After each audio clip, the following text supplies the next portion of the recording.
wabarakatuh. Ya, terima kasih ibu-ibu atas hari ini sudah menyempatkan waktu untuk hadir di sekolah kita ya Bun ya, di TKMB.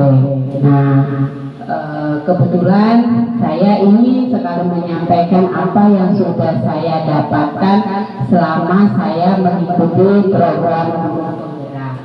Nah, salah satunya adalah materi yang ingin saya sampaikan tentang budaya positif. Nah, ibu-ibu, budaya positif apa itu sih budaya positif? Ada yang tahu Kak Bu sebelum kita jalan ke materi yang selanjutnya? Ada nggak Bu yang tahu budaya positif itu apa ya Bu ya? Ya, silakan Bu Putri. Bismillahirrahmanirrahim. Menurut kami budaya positif itu adalah perwujudan nilai-nilai kebajikan dan keyakinan yang baik-baik yang akan diterapkan di sebuah sekolah. Oke, terima kasih ya Bu ya. Jadi budaya positif itu segala sesuatu yang baik pastinya yang akan kita terapkan di sekolah kita ya Bu. Nah, itu bisa berupa dalam bentuk peraturan. Nah, kira-kira Bu di sekolah kita itu sudah nggak Bu terlaksana budaya positif? Sudah ya Bu ya. Nah, seperti kita kan tanpa sadar budaya positif itu sebenarnya sudah kita lakukan. Cuman kalau kita dari tahun ke tahun mungkin kata-katanya yang berubah. Sebetulnya budaya positif itu tidak jauh dengan yang namanya peraturan. Ya, peraturan setiap sekolah pasti punya peraturan. Nah, peraturan itulah yang akan menciptakan budaya positif. Nah, kalau di dalam kelas biasanya itu disebut dengan keyakinan kelas. Nah, kalau di sekolah itu namanya peraturan sekolah. Tapi semuanya bagus itu untuk menciptakan budaya positif. Nah, kalau di kelas itu Bu ada yang namanya keyakinan kelas Bu. Jadi keyakinan kelas itu sama peraturan sekolah beda ya Bu ya. Jadi kalau peraturan sekolah itu biasanya dibuat oleh kepala sekolah atau bersama rekan-rekan guru melalui forum rapat. Nah, dan itu biasanya dibuat untuk keseluruhan. Nah, kalau keyakinan kelas itu beda Bu. Kalau keyakinan kelas itu dibuat hanya untuk ruang lingkup kelas kita. Nah, keyakinan kelas juga itu dibuat berdasarkan dari keinginan anak-anak. Nah, jadi kalau seumpamanya anak-anak itu kita suruh buat kira-kira apa keyakinan kelas apa yang mereka inginkan. Nah, itu mereka cetuskan sendiri. Nah, jadi setelah mereka cetuskan dibuat kesepakatan. Biasanya kalau keyakinan dan peraturan itu untuk anak-anak akan lebih mengena keyakinan. Kenapa? Karena keyakinan itu dibuat oleh atas dasar keinginan sendiri, kan dibuat sendiri tanpa melalui paksaan. Jadi mereka buat sendiri, mereka bikin kesepakatan. Jadi mereka akan lebih menghargai itu dan melaksanakan kewajibannya. Nah, kalau untuk kita sebagai ibu guru, biasanya kita seperti budaya positifnya satu kayak datang tepat waktu ya Bu ya, mengajarkan anak-anak kebaikan, menanamkan karakter, terus mengajarkan anak-anak untuk menjaga kebersihan. Pokoknya sesuatu hal yang berbau tentang budaya positif itu kita akan ajarkan ke anak-anak itu untuk seorang guru ya Bu ya. Nah, di sini ada contoh nilai-nilai kebajikan institusi atau organisasi. Nah, ada yang namanya profil pelajar Pancasila, beriman bertakwa pada Tuhan Yang Maha Esa, berakhlak mulia, berkepentingan global, gotong royong, mandiri, kreatif, dan bernalar kritis. Nah, terus ada juga Bu contoh-contoh nilai kebajikan di institusi atau organisasi. Ada keterampilan hidup, ada the seven essential culture.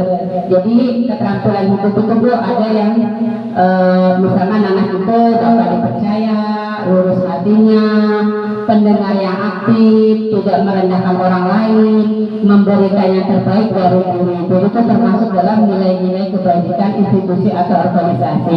Ada empati, ada suara hati, ada kontrol diri, rasa hormat, kebaikan, dan toleransi kehadiran. Nah, Ada proyek nilai, ada contoh Bu nilai-nilai kebajikan institusi atau organisasi lainnya yang berupa proyek-proyek nilai kebajikan, misalnya keterus-terangan, kebersihan, ada keberanian, ada kesantunan, ada kebahagiaan, ada kehadiran, tanggung jawab dan pengabdian. Nah sekarang ada nih pertanyaan buat ibu-ibu semua. Sebagai seorang guru, ibu sudah nggak selama ini datang ke sekolah tepat waktu? Pernah nggak Bu datang nggak tepat waktu? Tapi saya rasa pernah ya Bu ya, karena setiap manusia itu pastinya ada aja halangan untuk datang ke sekolah, entah itu bannya bocor, entah itu anak lagi dalam keadaan sakit, ya Bu ya. Ketika kita datang ke sekolah dengan semangat yang kuat, terus habis itu datang tepat waktu, apa sih yang memotivasi ibu sehingga ibu itu kok senang banget datang ke sekolah? Nah, apa Bu motivasinya ibu? Misalkan ibu datang ke sekolah, itu anak saya punya rasa tanggung jawab nih.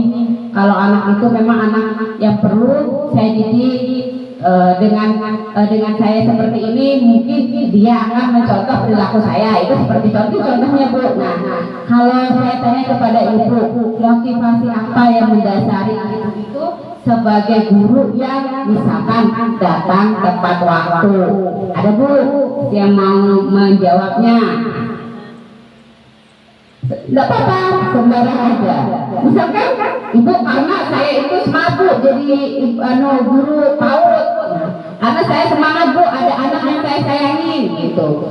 Tidak apa-apa Bu, sembarang aja. Ada? Tidak ada jawaban benar dan salah Bu. Ya silakan Bu Nila. Motivasi saya untuk datang tepat waktu itu agar kita bisa lebih menghargai waktu. Iya, betul sekali. Jadi teladan untuk anak-anak. Iya. Anak-anak, mungkin itu saja sih Bu. Ada yang lain nggak Bu? Saya mau menambahkan.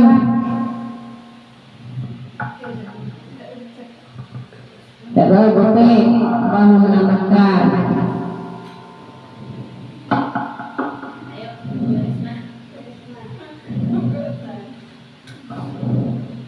Cukup nggak Bu? Ya betul Bu. Kalau kita sebagai guru tuh harus punya motivasi Bu. Jangan kita sebagai guru tapi kita nggak punya motivasi, terus kita datang ke sekolah tujuannya apa? Tapi kalau kita datang ke sekolah sudah punya motivasi, tujuannya utama kita tuh ngajar di bawah mulut ya Bu ya. Satu aja, yang penting kita bisa membuat mereka fun, senang, itu sudah motivasi tuh. Motivasi buat kita juga motivasi buat anak didik kita.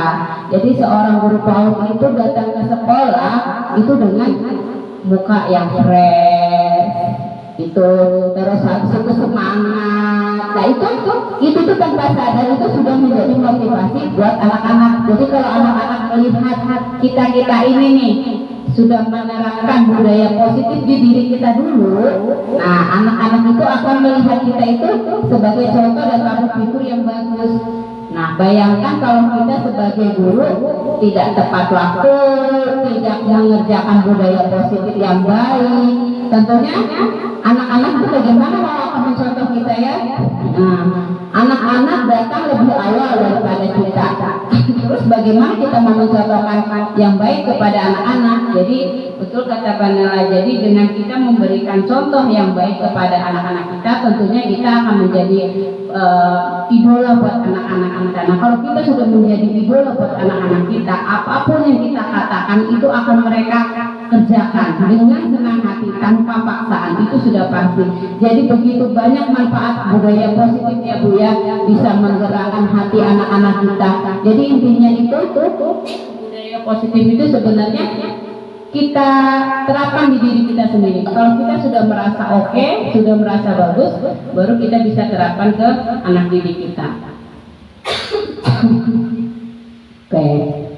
Nah, untuk menerapkan sebuah budaya positif itu tuh ada yang namanya sebuah hukuman dan sebuah penghargaan.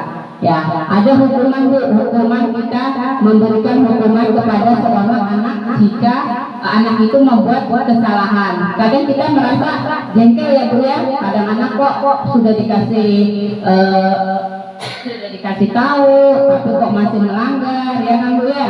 Nah, mungkin ibu-ibu bisa yang tadi kalau anak-anak itu sudah dibuat peraturan tapi kok masih aja melanggar, itu kita punya solusinya, yaitu tadi membuat keyakinan kelas.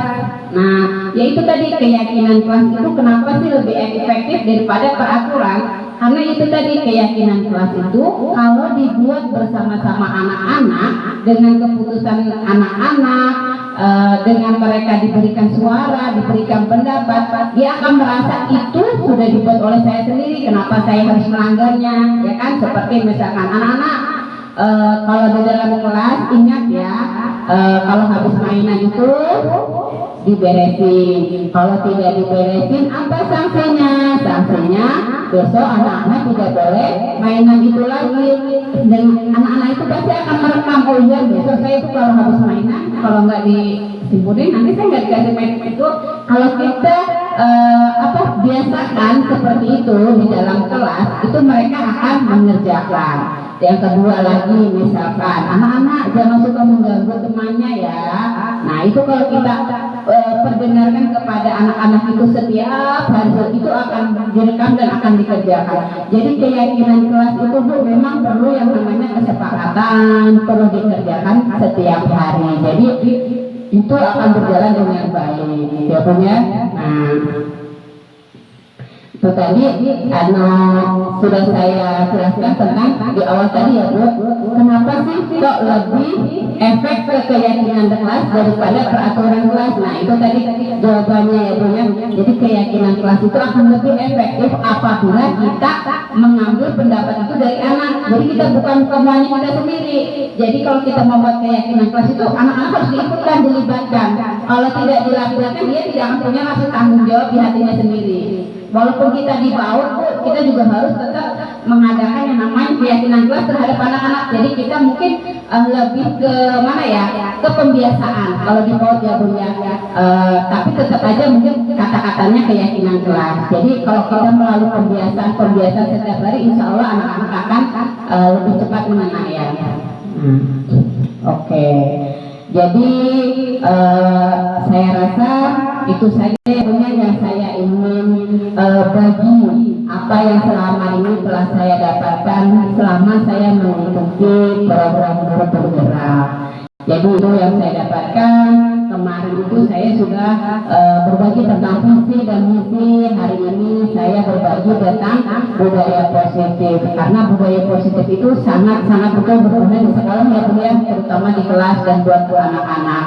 Dan semoga apa yang sudah kita buat di sekolah ini dapat kita terapkan sama-sama. Tujuannya adalah untuk mendidik anak-anak supaya anak-anak itu jauh lebih baik daripada sebelumnya. Karena anak-anak itu yang sudah dititipkan kepada kita di sekolah itu adalah tanggung jawab kita. Jadi apabila kita sudah diberi tanggung jawab, berarti kita harus bisa melaksanakan amanah itu, ya Bu ya. Terima kasih untuk hari ini. Semoga apa yang sudah saya indahkan dapat bermanfaat, dapat kita terapkan bersama-sama, ya Bu ya.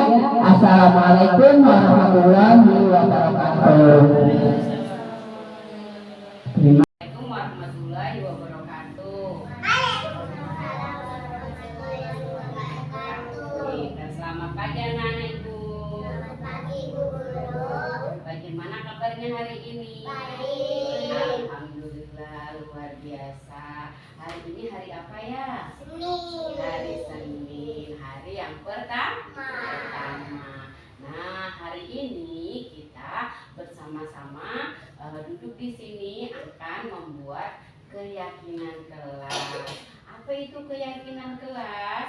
Keyakinan kelas itu adalah budaya positif.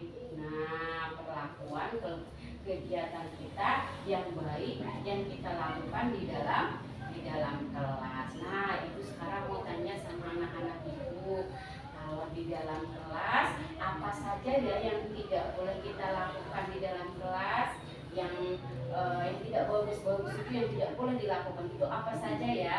Dari, oh iya pinter Mbak Hawa ya, Mbak Hawa.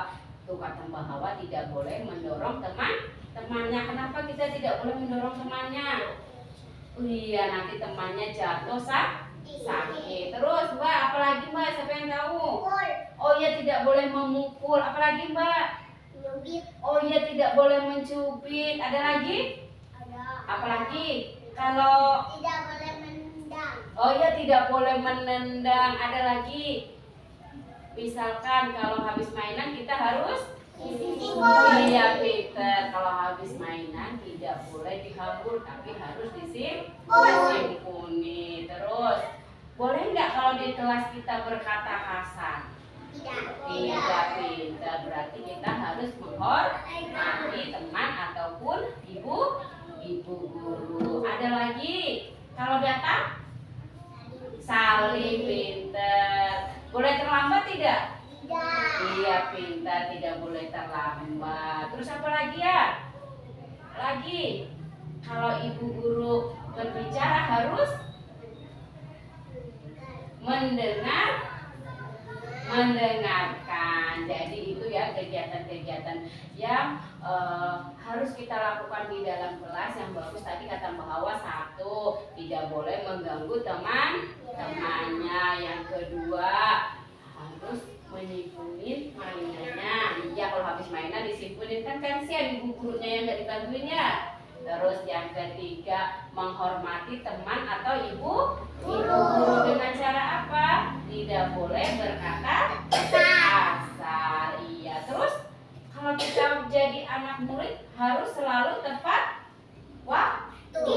Jadi sekolahnya tidak boleh terlambat karena kita mau jadi anak yang pintar.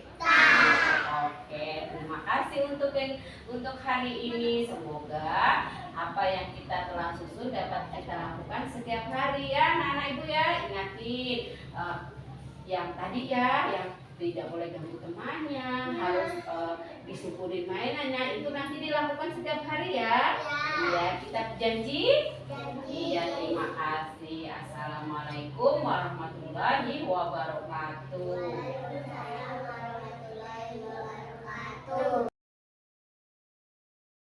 Assalamualaikum warahmatullahi wabarakatuh. Perkenalkan, saya Nuriani Dwi Sagita. Saya salah satu rekan kerja dari Ibu Fitria. Sebelumnya saya ingin mengucapkan selamat kepada Bu Fitria karena sudah mengikuti kegiatan guru penggerak ini. Selama saya bekerja dengan Bu Fitria, beliau ini orang yang sangat pantang menyerah, bersemangat, dan beliau juga bisa menjadi guru yang menggandeng tangan, membuka pikiran, dan menyentuh hati semua orang. Pesan saya, semoga kedepannya TK Anggrek bisa menjadi lebih maju, bisa menjadi lebih berkembang dengan bimbingan Bu Fitria yang mengikuti kegiatan guru penggerak ini.